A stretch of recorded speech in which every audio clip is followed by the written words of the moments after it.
Hi besties, here's my ranking of the 9 FreidaMcfadden books that I've read so far.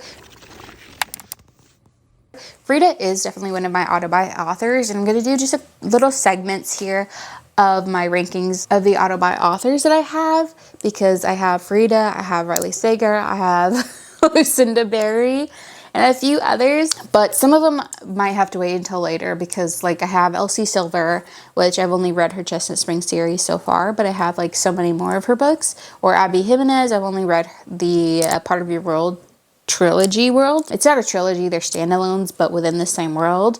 And then a few others that I've only read a couple books from, but I have like a fuck ton of their books that I'm trying to get through, so that's my life. But definitely my thrillers I got.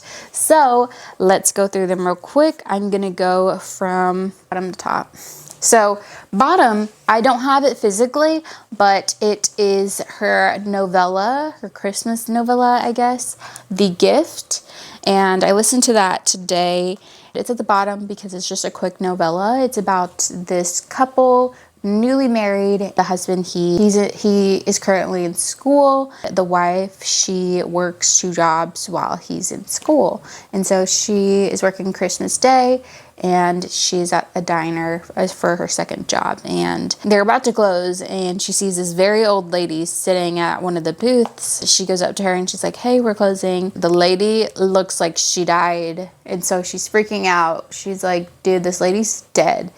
The whole time I'm like, can y'all check her pulse? Like, she's maybe deaf, because they're like, "Hello," and her coworker, the other waitress there, she tries to like look through her purse to see if she has like ID, and I'm like, check her pulse. And then the old lady, she like grabs her arm and she's like, "Can I help you?" basically. And so they're like, "Oh my God, like we thought you died." And she was like, "No." And then she was like, "I can help you with your situation," because the FMC, she was like, she realized she didn't get her husband a gift for their first Christmas being married. She wanted to get him a special gift, but everything was, closed. So she's like, "What am I going to do?" And then the lady overhears her and she's like, "I can help you. I have a store. Come find something." She's Russian. She's old. She's creepy looking. She's like, "What the fuck am I going to do, I guess?" And so she goes there on her way home. She sees something that her husband might like extremely, and she feels very proud of it. She's like, "Oh, absolutely." She shows her husband the gift. They exchange gifts. Things don't go as what she expected. Then the next day, she goes back to the shop and exchanges it. A little twist there. It was interesting. It was definitely interesting. I had fun listening to it. Yeah, it was fun. Fun little vibes. And then next place, which is spot 8, we got The Widow's Husband's Secret Life. This fucking whack-ass novella, oh my God. It's a satire thing. So it's definitely made to be funny and joke around. It was hilarious. It was hilarious, and it was so stupid, which I know is what it was meant. Like, I don't want to say stupid in a bad way, but it was just hilarious. It follows this wife and this husband. An argument occurs where he buys her a dress, and he's like, "What color is it?" And they have an argument whether it's black and blue or yellow or gold and white. And that argument goes on for a while, and then somehow he gets into an accident and he passes away, and crazy things just start occurring. It was just hilarious and crazy, and it was literally just for the vibes, so I have really nothing else to say about it. And then in 7th place, I have The Coworker. I don't know what the fuck was about. I don't know why, but I just it really fell flat for me with that book. So it follows Natalie and Dawn and their coworkers in an office. And Dawn, she's very awkward, very weird, and Natalie, she's, popular, she's, stunning, all that stuff. And they kind of have, like, per Dawn's perspective, they have, like, a very toxic, like, working situation. Dawn sees a lot of shit and she knows a lot of shit. Natalie, she, in her mind, she tries to, be nicer. She's like, I'm nice to her. Like, I don't be mean. I see everybody else bully her, but she doesn't stick up for her. And then all of a sudden, one day, Dawn doesn't show up for work. Mind you, Dawn is very strategic. Like, she shows up at the same time every day, has a schedule. She doesn't show up, so Natalie's concerned. She's like, hey, I'm going to go see Dawn. And so she goes over to her house because she remembers the way from when she dropped her off the other day. And she sees blood and broken things everywhere. And so she's very concerned. She calls the police. They do a search for Dawn. Of course, Natalie starts to be suspect number one because of all of the evidence and things pointing to her. It was interesting, but then the twist and, like, the storyline, it just kind of was, like, not hitting for me. Then in 6th place, we have The Housemaid's Secret.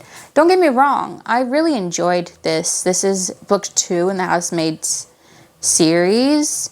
I haven't read book 3 yet. But it was just very long, and there was just a lot of filler and a lot of things that occurred in it that I was like, what was the point if we never really got back to them? So it follows Millie, and she is now a student at this point after, the book 1, which I'll talk about in a second. She's a student now, and she's, still working. She finds a job cleaning an apartment for this old couple, and the husband is like, don't bother my wife, she's in her room, she is sick, she's locked in there, like, don't bother her, just clean, cook dinner, and then you can leave. Like, she's sick, don't talk to her. One day, Millie is doing laundry, and she sees there's, like, blood on the wife's stuff. And she's like, something is not right. And she believes she heard her, like, crying one day too. So she's like, this lady needs help. Like, I've done it before. I could do it again. And it was really fucked up.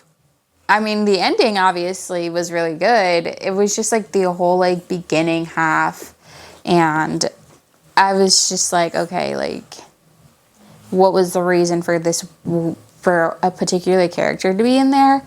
Just for him to literally be in and out in, like, 2 seconds. I was like, what was the reason for this? So that's why it's in that spot. In 5th place, we have Ward D. Why is Ward D in 5th place? Truly, I don't remember much about it. This was one of the first books I read by her. And I remember it was crazy, but I remember it being a crazy twist. But I don't really have the words to articulate why it's in 5th place. It just makes sense compared to, like, everything else. So it follows, I'm just reading it off the back because I don't know why I'm blanking on it. It follows a medical student, Amy. She is spending the night in a locked psychiatric ward. And she has been dreading this day since she started at that hospital.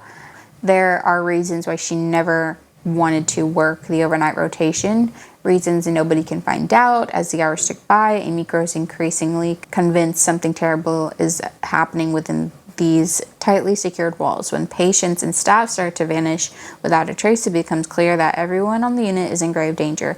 Amy's worst nightmare was spending the night on Ward D, and now she might never escape. So, yeah, I remember, like, the gist of it, and I remember the twist being kind of crazy. But could I tell you what that twist was? Not right now. And then in 4th place, we have The Inmates. So this follows a girl. She became a nurse at a prison, and she happens to know one of the prisoners, but nobody knows why she knows them. He knows and remembers her, and he's gonna make her pay for why he's there. And I don't know, that ending, I remember the ending on that one. See, I remember that one. I don't know why I don't remember Word D, but I remember I was shocked with that twist, and I remember I was enjoying it, and I read it in like a day or two. And then in 3rd place, we have The Teacher. Listen, I know the gist of this book is very icky, but the storyline and the twist was dare I say, one of my favorites. That's why it's in the top 3. It follows a teacher and unfortunately a young adult girl and his wife, who, you know, she has her own secrets, and things start coming to light for her, and things start happening, is all I'm going to say. And then in spot 2, we have The Housemaid. I enjoyed book 1. Book 1 was insanely good. I loved the pace of it. I loved the storyline.